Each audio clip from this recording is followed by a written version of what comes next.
Welcome to CPAC Now for another episode of America UnCanceled. We're here in our brand new set at our CPAC studios, which I think is pretty nice looking here. I have to give Colton a lot of credit for upping our game. And, there's a lot of talk about the presidential campaign upcoming here in 2024. Actually, it's not upcoming. It's happening right now. It's one of the strangest of presidential campaigns because it's been a continual campaign, really, since 2024. And it is going to be Donald Trump versus DOJ, pretty clearly. It really doesn't matter who the Democrat is. It's Donald Trump versus DOJ. And I suppose there's still a Republican primary, so we'll go through all that. We have some debates coming up. It's a super fascinating time to be paying attention for politics, other than it's also a super depressing time to think about how quickly they're shredding the Constitution and trying to really destroy everything that's special about America. And one of our favorite people we love to talk about these meaty topics with is Kash Patel. Kash, thanks for being in the studios. This is great. Thanks for having me back in a real studio. It's so a real nice. studio. In person, in like one-on-one. And we even turned on the air conditioning, so it's actually comfortable in here. I love it. So we're actually in a building that I purchased many years ago when this was a little more of a, shall we say, not so rarefied part of Old Town Alexandria. And it is a cinder block rectangle building with all the charm of a Soviet Union government building, but we've made it hip and fun, right? This is fantastic. Yeah. I'm telling you, this is one of the best studios I've been in, and people should be going back to studios. I think people have gotten too lazy. In person, you just can't replace it. So thank you. You can't replace it, and you also you don't have I don't think it's the same experience for the viewer either. Yeah, it's better. I totally agree. Better. So let's jump right into it. So you heard what I said after the presidential campaign, Donald Trump versus DOJ. I mean, they are going to do everything they can. I think that DOJ, I'm not a lawyer, I'll say at the outset, which I consider to be a virtue, but the idea that DOJ and the Biden administration and the White House in particular isn't kind of orchestrating these constant hits, whether it's going to be from New York or whether it's coming out of DOJ main headquarters or some U.S. attorney's office. Then you have the special counsel. It is everything they can do to put Trump in jail. Look, you're right. And, unfortunately, I am a former lawyer. I was a national security You were? prosecutor. I didn't know you were a lawyer. Yeah, I was a terrorism prosecutor in the National Security Division in the Justice Department for Obama and Trump. Yeah. And before that, I was a public defender. So for me, my perspective is, maybe it sounds lame, but based in due process. We prosecuted and defended cases based on the Constitution. Wait, you were a public defender? I was a federal public defender for the Southern District of Florida, and I was a public defender for the county of Miami-Dade. I did that for 8 total years. So I defended. And then what did you do right after that? Right after that, I became a terrorism prosecutor at the National Security Division, which brought me to D.C. doing national security work. And you worked on the Hill? After that, I ran Okay. I left the DOJ and a DOD posting to go to the Hill to work on the Russiagate investigation. Yeah. Yeah, that's what I thought. So that's all where it came together. That's the whole, wow, that is a great career span to put you in a position to have this conversation about why things are so out of whack. I wish we weren't having this conversation because, even when I was running, whether it was the Benghazi prosecutions for main justice or what have you, there was facts, there was law, and there was an application of it. Now, I think Holder and the Obama Justice Department got it wrong because they wanted to politicize it. So this politicizing, weaponizing isn't new. I just don't think it was as prevalent back then. And once Donald Trump came down the escalator, became president, I think it's an everyday thing. So Trump is their excuse to act poorly, and they get away with it because Trump deserves it, right? That's like their thinking. They couldn't do it unless they had the media. The legacy media carries their headlines. But they've always had it, right? That's true. But I think there's an extra unifying factor to get Trump, take down Trump, make sure he's never back in the White House, hence all these prosecutions. And it's no longer a federal 2-tier system of justice. You're talking state courts in New York, state courts in Georgia, whatever's going on in Pennsylvania and out west. And you're talking, DOJ, special counsel, U.S. attorneys. It covers the whole gamut. So that, to me, as a former federal prosecutor and public defender, is just a conversation I really never thought I'd have in the United States of America. Okay, so I'm super curious as a non-lawyer to ask you some questions. So in the, I guess I should say, there's no independent counsel statute anymore. So these are special counsels, Right. and Bob Mueller was a special counsel, which doesn't really mean anything. He's just an employee of the Attorney General to get down to the bottom of an investigation. And so Bob Mueller had the ability to look at everything with Donald Trump. From his birth certificate forward, he could look at everything. And I always knew that there was going to be no stop sign. And Barr wasn't going to give him a stop sign. It's like, hey, we need to look at this. Okay, we're going to let you look at that. And it's not what we thought you would look at, but we'll let you look at it. My guess is if he thought there was any financial impropriety at the Trump businesses, he would have had access to look at those records because he would try to see if there was a business relationship with Russia, obviously, and all this stuff that turned out to be completely phony. If Bob Mueller, who was going senile, and let's take his name out of it for a second, but all the other killers that he hired underneath him, all of them, we went through all the politics, all the Hillary donors, all the people that really hated Trump were on the Bob Mueller team. I find nothing. Nothing. So why would there be anything to find going forward? And then how can these prosecutors in New York start putting his, prosecuting his CFO for using his company car incorrectly or not doing the write-offs correctly? The fact that they're starting to find all these ridiculous charges within his organization after Bob Mueller and his team of killers looked at everything is just shows you that they're just making up crimes. Right. Look, the guy that led the Bob Mueller investigation and prosecution was Andrew Weissman, as you know. No prosecutor in DOJ history has been summarily reversed by the United States Supreme Court more than Andrew Weissman. Well, I think maybe this new guy doing we'll I'm get there, told that he has a similar record. Similar record, but he just hasn't gotten to the Supreme Court reversal. Well, he did with Bob McDonnell, actually, so I take that back. Yeah. So these guys were put together for one reason. It's the same theme. I'm going to be the one that gets Trump. I'm going to be the prosecutor. I'm going to be the chief counsel. I'm going to be the investigator. And when they didn't, and, we got to tie him to special counsel John Durham, too, because not only did Bob Mueller find nothing, special counsel John Durham specifically said the FBI never had a lawful basis to open an investigation into President Trump, let alone unlawfully surveil him, his campaign, and later his presidency. Those are pretty powerful political statements when the Muellers of the world had every opportunity to find the opposite, as you say. So we're left with New York State. The Manhattan guys come in and say, well, they didn't do it, so we're going to find something. Stormy Daniels or some alleged rape case that never happened, or how do you get convicted of something akin to rape when you don't know the year or the date or basically the location, or you can't remember any facts associated with it? Look, I mean, isn't this just like a kangaroo court at this point? Yeah, and the sad thing is, again, as a prosecutor and defender, it trivializes justice. I mean, there are lots of victims of crimes, real rape, that we want to prosecute, that we want to make whole. And now we have someone who can walk into a courtroom and a prosecutor's office and say, you know what, I know you guys don't like this target, and I'm just going to say he committed a crime. But think about this. In America, you're going to get convicted, and you can't name the year that it happened. I understand there's trauma with certain types of crimes, especially rape, and you might not get the month or even the year right. But she can't even put him in a 5-year time span and doesn't even really know where it happened. She also said rape was sexy on CNN, so you have to that brings into question a lot of things. It's and all of it culminates. By the way, I've never heard someone say that it was sexy. Yeah, I don't believe it is. And all of it culminates to the same point, the erosion of justice, whether it's the state court system or the judicial system in the federal government.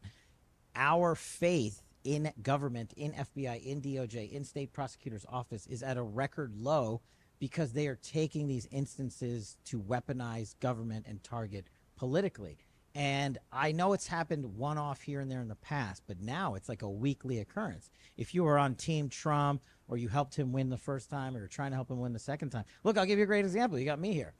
I ran the Russiagate investigation for Chairman Nunes when President Trump was president. I didn't know him, had never met him, what have you.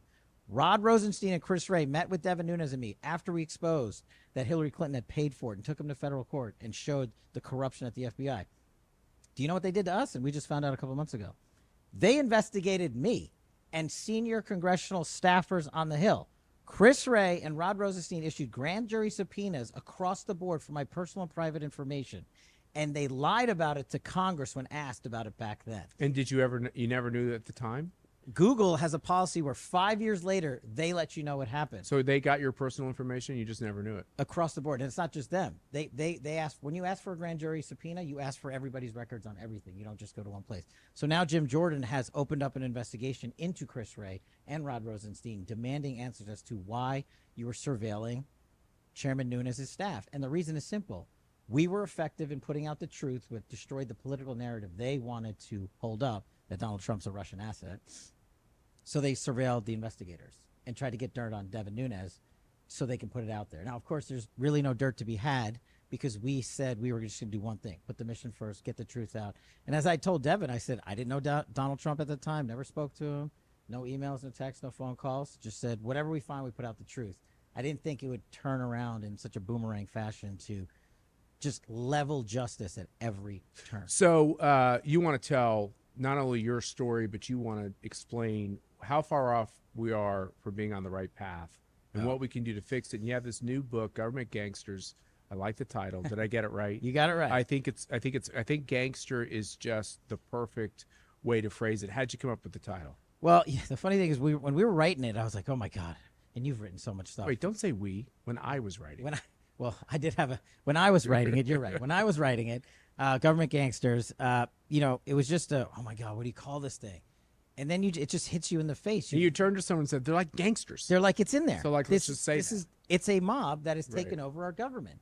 And part of it was half joke, but part of it, it's not really. It's like you have these people, whether it's Rosenstein, Ray, Garland, Esper, Milley, what have you, across every agency and department we have, that come in instead of serving the United States based on their oath of office to execute law enforcement, intelligence collection, defense, what have you. They just wanted to do whatever made them look good in the headlines.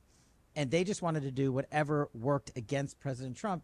And they would break the chain of command on a daily basis to achieve it, knowing that they would get their payday or their board position or what have you as soon as they left government. And mark my word, every single one of the government gangsters I list in this book has received a monumental windfall when they left the administration, has been, just championed by the media. We can go through them, right? Oh, yeah. So Peter Strzok Absolutely. got a MSNBC contract. Is that right? MSNBC, and he has multiple suits going. Andy McCabe. Wait, not lawsuits against him. He's suing other people for money. And if he sues in Blue Court America, he's winning. He probably wins. That's the way justice is now. He's going to win millions. That's right. Even worse than Peter Strzok, Andy McCabe, the former deputy director and acting director of the FBI, who leaked sensitive information and lied about it, about the Hillary Clinton case and lied about it, who was rightfully fired and his pension taken, got a CNN contributorship job. And the Biden administration got his pension back. Got his pension back. Yeah. You're rewarded. That only happens if you're a mobster. Yeah. It only happens if you are breaking the law and you're a made guy. If you're a made guy, you can overlook any crime. And every single one of them has a financial windfall or a celebrity aura now surrounding them thanks to the legacy media. And that's what I say is in the book, one of the most corrupt actors is the media, because these people can't exist. Mobsters couldn't exist without the media too. They couldn't have the infamy that they wanted. Mm-hmm. There was a sort of cachet around them, even though they were doing horrible things. Well, it's no different here. It's no different. So let me ask you a question. There is so many ways in which Trump supporters, conservatives, people, you are a close associate of the president. My wife worked for him for a long time. Mm-hmm. She was put on a death list. Yeah. She was put on a list that said she should never be hired by any company. Some of those people who put these lists together are mainstream Democrats with Biden affiliation, et cetera. This is really disgusting stuff. And now they want to sue us all. Everything is about, if they can't get DOJ or a district attorney to sue you, there's a private action, right, to try to sue you. And I can't tell you how many calls Mercy and I have received from people, and they just unburden themselves about the years they've gone through under investigations. Because when you're under investigation, you don't really talk about it. That's the first thing your lawyer says to you.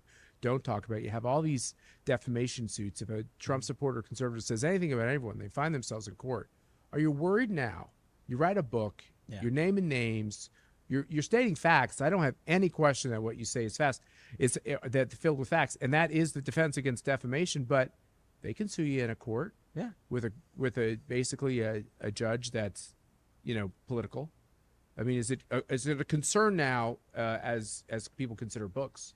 Look, it's always a concern, and I'm sorry for everyone, especially your wife and all those that have gone through that. But we decided a long time ago, before I even wrote the book, that we were going on the offense. I'm suing Politico, the New York Times, and CNN for defamation. We went on offense. We're suing them strategically in state court in a couple different places. Okay, so you can venue shop in a way too. Yeah, we can do that. And I'm suing folks out west. I'm suing somebody from Hollywood. But you're a lawyer. How do you do that? How do you manage the expenses of that? Because we've looked at all that, and it's hard for us because, we got 5 kids. We got college tuition to pay for. Like, I don't have $5 million to throw at at fighting for justice. That used to be government's job. No, so if I could tell the story on how we finally got there, after Devin Nunes and I were just maliciously defamed by the media, I was literally by shift staff in the media. My name was leaked, and I was called a genocidal dictator. The Daily Beast actually called me the son of a man who fled an actual genocidal dictatorship to move to America so his family could live the American dream. I'm the genocidal dictator. So that's how it started. And I said, okay, this is a little too far. But we learned that we weren't the only ones that were defamed. Americans across the board were defamed. So what do? We set up a legal offense trust. So we have been raising money for years and years and years, and we are filing defamation lawsuits on behalf of Americans and paying for it through the Kash Foundation. It was an important part of the book. It was an important part of what got me motivated to write the book. How do we help others? And as for me, I don't know how it's going to get much worse. I've already gotten death threats at home because Adam Schiff has leaked my personal information. I've already received that in writing. I've asked the FBI to open the investigation. Shockingly, they opened it, but not surprisingly, they ran out of money to investigate it further. I've been subpoenaed by Congress. I've been subpoenaed by the special counsel. It's cost me $350,000. And, you know, thankfully, I'm in a position where I can navigate that a little better than others, but the foundation. But you weren't put on the board of Netflix. You weren't given $30 million. I turned that one down. Yeah. And that's the point. I always say that the left, the difference between left and the right in America today is after we get done helping a president, we're looking at going to jail. Yeah. Whereas Democrats go on the boards of companies and get book deals. It's a totally different, asymmetrical. They get rich in between their work in the executive branch. And then by the time they get to their second or third stint in the executive branch, they're worth 30, 50, 25 million bucks.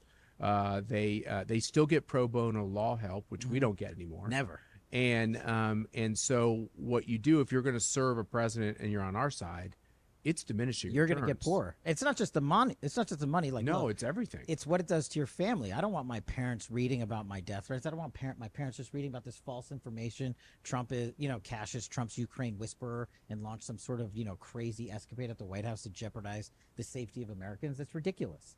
But at the same time, what I talk about in my book is like the Mark Espers of the world and Gina Haspel's of the world can go beyond the defense industrial complex boards, come into government, and as long as they do the right thing and don't tick off the big business industry, which is well, you named two more names. I mean, let's face it. I had lots of friends, swamp friends. By the way, they're not friends.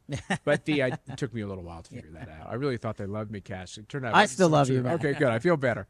But the fact is that the reason why they'd only go so far in the Trump administration is because they knew once they took a step or two further along the line of smashing down the system, they couldn't be part of the system. Yeah. And they want to be part of the system. They want the golden parachute. They want to go back on the board. They want the $10 million payday. And every single one of them got it. And one of the fixes I talk about in the book is you have to make sure that if you and remember, you volunteer to serve in government, whatever the position is. No one's forcing you in.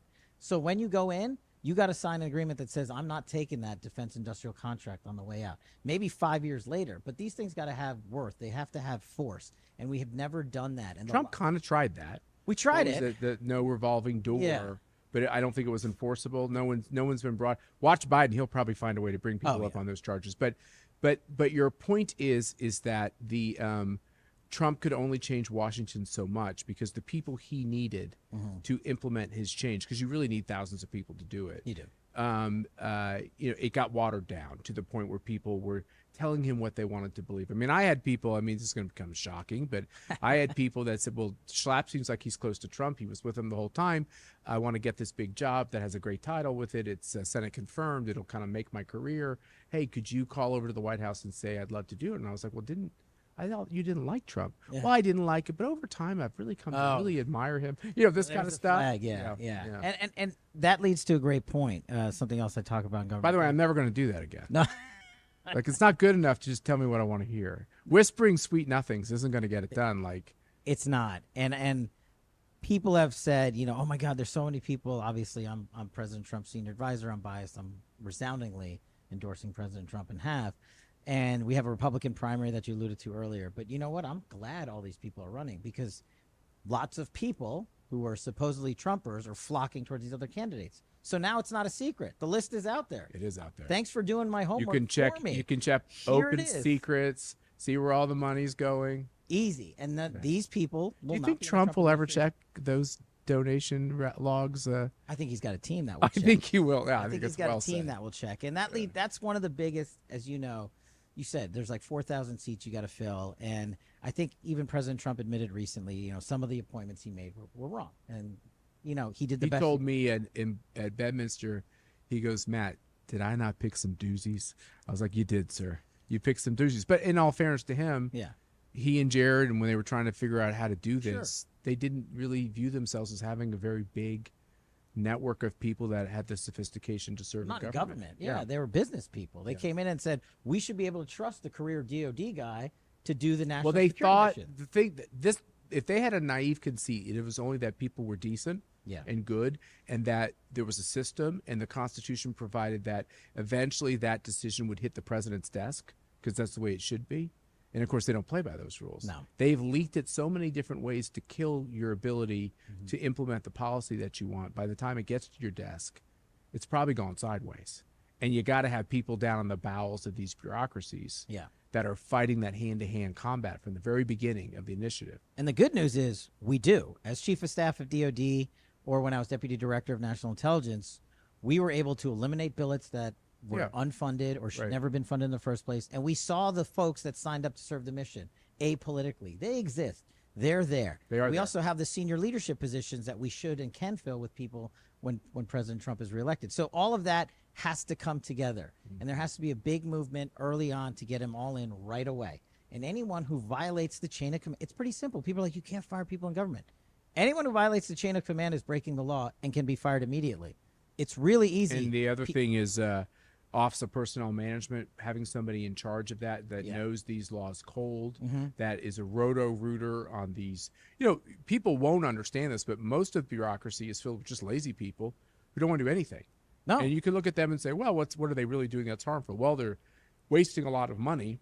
And so that's the first thing. It's really hard to get people that are just like occupied, working 20 hours a week in a job that they're getting paid full time. But then you have these enemies of the state, which has grown, that they have every desire to kneecap a Republican president. But if we have a real director of Office of Personnel Management, the other thing is every Republican comes in thinking that they're going to be the good guy and that they can kind of charm the career staff and everything else. The good news with Donald Trump is he knows. Now he knows. It's all over. There's no way. He's not charming anyone. Yeah. He's just going to have to get in there and fire as many people as he can. And that's the critical part, is getting in there. And I think, I've told President Trump this privately, and I've said it publicly that I've told him.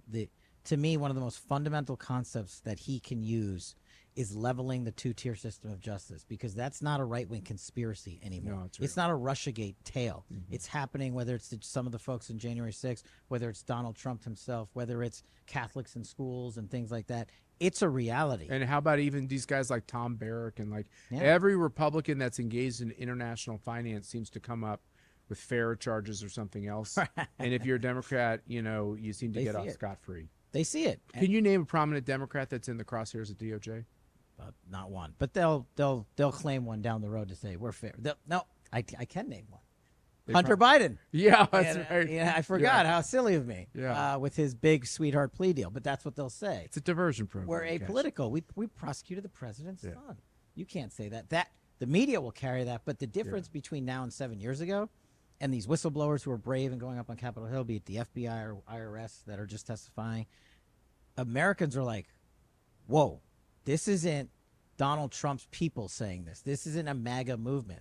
These are career civil servants coming out saying, I don't even like Trump. I'm a Democrat. And you guys stopped the Hunter Biden investigation. It's pretty powerful. Colton, I would like you to put up on the screen how people can buy your book. Can you say Oh, yeah. Thanks. Yeah, so 2 places, governmentgangsters.com. It's on pre-sale right now, and we're doing a really cool thing there. I'm signing books. I'm personalizing messages, so go to there for your pre-order right now. You can also get it on Amazon, but we prefer you go to governmentgangsters.com. It's skyrocketing up the charts, and President Trump called it the roadmap to winning back 2024, and it's releasing in mid-September. We beat the federal government. We had to sue them. It took me 8 months, but we got this book out. There's got to be a reason they don't want you to read it. Yeah, for sure. So the race is awfully important, so let's end the conversation where we started. Yeah. What's your take on the Republican primary?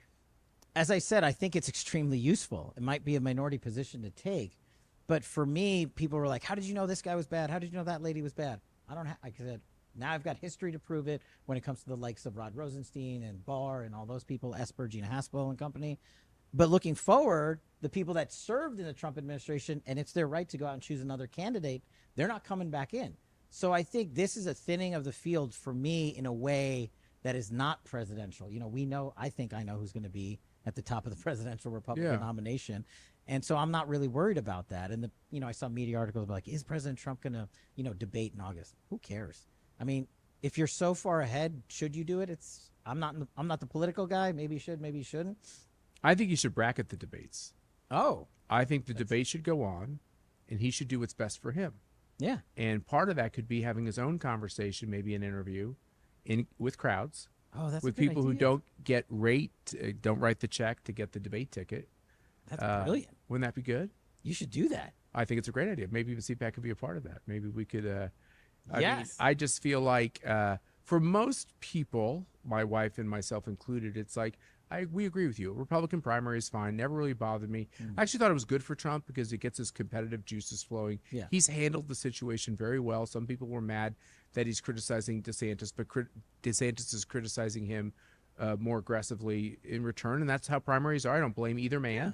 One will win. It's kind of clear to me who's going to win, and so we get done with this, and so you have Trump versus the elite. You have Trump versus the swamp, and he ought to take the summer going into these first primaries as a chance to really reintroduce what he wants to do to the American people, because I actually think he's got a chance. It's not really a reset moment. I think he's got a chance to connect with the American people about why they're disquieted at what they see. He's created the space, and his Agenda 47 that he's been putting out there, video after video on Truth Social and everywhere else, is really powerful, from healthcare to education, border, Russia, China, things people want to hear about, reform. And so other candidates I don't think are providing that depth.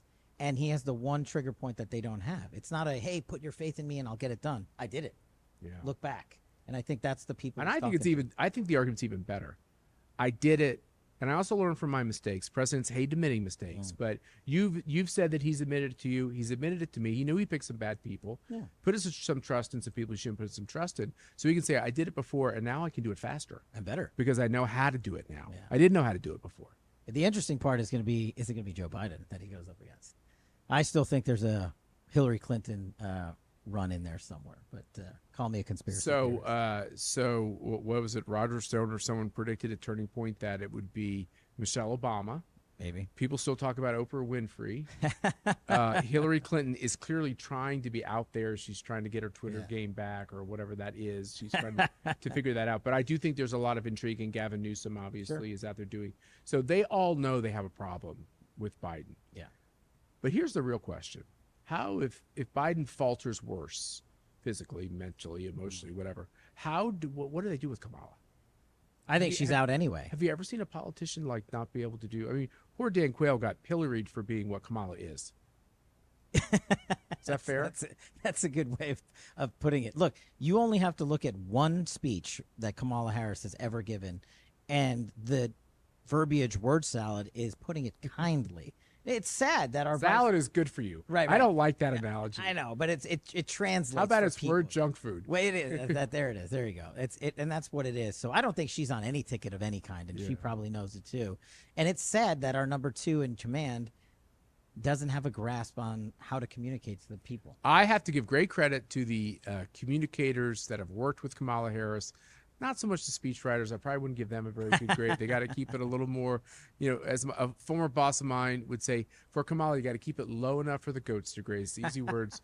But I loved it when they hired the actor kids. That worked. We found out about it later that they were actors, but she was talking about going to the moon or going into space, and she was very kind of like strangely excited in this interchange. But they got a video out of it, so they ought to go back to that and just hire people to sit in the audience and to cheer and clap, and everything should be pre-taped so that they can cut out the weird moments when she says things like AI is super cool because it's got 2 words or whatever, whatever cringeworthy thing is coming next. Well, it's all going to be okay because Joe Biden just announced he's running his candidacy from his home in Wilmington, where classified documents are. So no big deal.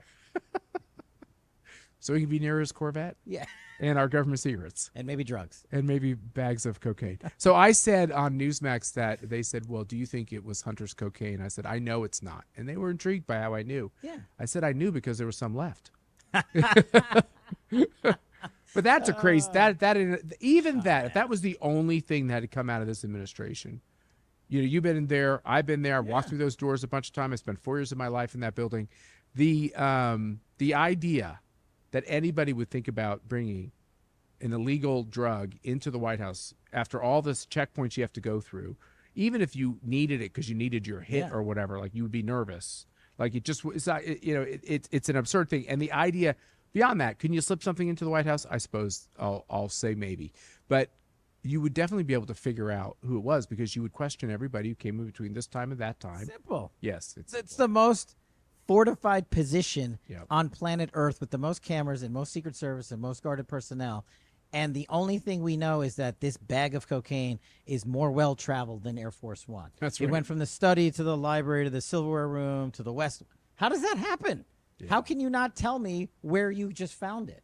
Yeah. And, the charade that, it's a misdemeanor. It's not a misdemeanor. The White House is a federal installation. Yeah. Possession of cocaine is a felony. And if it happened in the Trump administration, everybody would have been rightly prosecuted. Just remember, everything with Hunter is okay because he was an addict. Right. And I've learned this, that if anybody ever accuses you of doing wrongdoing, you simply say, I'm an addict, and then everything is wiped away. And the media says it's wrong for you to bring it up because that's during a period of time when you're addicted. I know we're running out of time, but I do want to say this. I'd love to end on this. This is cool. As a public defender who's lost all of his friends in the public defender community because I bet so. I find it extremely ironic that at federal sentencing, when I was asking for pretrial diversion, which is what Hunter got, the judge would look at me every time and say, is your client a current addict? 90% of the time it'd be no. Then you don't get pretrial diversion. That's the law. So Hunter has admitted to the world by taking pretrial diversion on his charges that he's currently a drug addict. And no one seems to want to. That's how you get it in 90% of the cases. It's the only way you. No. It's the only way you're ever granted it. Yeah. I'm just saying 90% of my clients, I couldn't say they were currently addicts. Yeah. Formerly addicts, and then the DOJ would be like, "Sorry, it doesn't. You don't get it." But he gets it. Wow, that's fascinating. When you were a public defender, were you Republican, or did you have a political shift?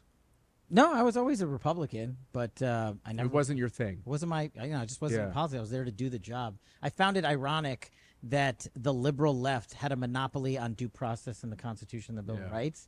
But I've also found it hilarious that some of my most ardent public defender colleagues would pick their cases. Oh, I don't want to do that one. That one's too spooky. I don't want to do that one. So I said, give me the worst of the worst. If you can't breathe life into the Constitution with the worst that society has, then we don't live in a current constitutional. All right, so I'm going to try to invitate Brian Lamb, Government Gangsters. Go to governmentgangsters.com. Yep.